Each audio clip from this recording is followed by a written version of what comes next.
Allez, cette semaine, je suis tombé sur un documentaire avec un journaliste qui a demandé à des gens normaux, un petit peu âgés, donc peut-être d'extrême droite, ce qu'ils pensent des migrants. Mais il y en a beaucoup trop.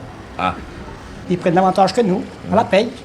Ces messieurs-là, n'est-ce pas, parce qu'ils viennent d'étrangers, ils sont payés. Et vous pas? Et nous, on est moins payés qu'eux, puis c'est tout. Ah merde, les étrangers, ils bossent plus du coup. Ce sont des feignants, des incapables et des feignants. Ah merde, les étrangers, ils bossent pas du coup. Les sentiments qu'on n'est plus chez soi. Ah merde, comment ça se fait, ils font quoi? Ils chantent et on ne peut pas leur dire d'arrêter. Mais ça vous dérange personnellement? Alors, ça nous dérange, c'est sûr, parce qu'ils nous pointent de haut. Alors on fait une remarque, ils nous pointent de haut. Ah merde, quoi d'autre? Ils n'ont absolument pas la même mentalité que nous. Et ils feront absolument la masse. C'est eux qui nous commanderont et non pas nous qui les commanderons sous. Eh bien moi, oui.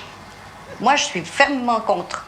J'ai dit, ils peuvent tous partir. Donc je résume, les migrants sont trop nombreux, fainéants, incapables, mais malgré ça, ils vont nous commander tout en faisant trop de bruit parce qu'ils chantent.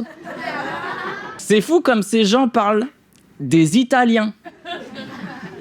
Oui, j'ai oublié de préciser, ces commentaires datent de 1964. Et je m'étais dit que ça serait intéressant de montrer à certaines générations comment on parlait des Italiens avant l'arrivée d'autres vagues de migration. Il y a plein de générations qui ont oublié que le racisme n'a rien à voir avec un arabe ou pas, musulman ou pas, noir ou pas, asiatique ou pas. Les gens, faut comprendre que le racisme, c'est une construction du capital pour te faire détester un autre travailleur pauvre et pas celui qui devient riche grâce à leur travail. C'est lui qui fait venir le migrant, qui va dire à la population il te vole ton travail, alors que c'est lui qui nous vole nos richesses. Dans chaque pays... Ouais, mais dans chaque pays, il y a un bouc émissaire. Chaque pays a ses Arabes. En République dominicaine, ils détestent les Haïtiens. En Tunisie, les Subsahariens. En Birmanie, ils persécutent les Rohingyas. En Allemagne et en Autriche, c'est les Turcs.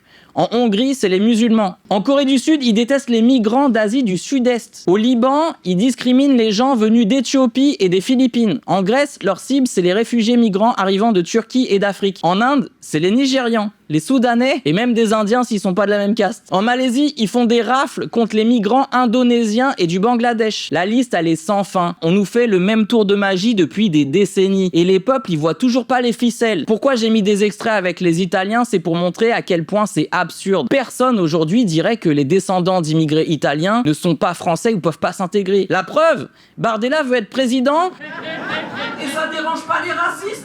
Le racisme, c'est juste une construction mentale qui permet de manipuler la population. Et vous savez qui manipule la population? Ni les Arabes, ni les Italiens, c'est les hommes lézards.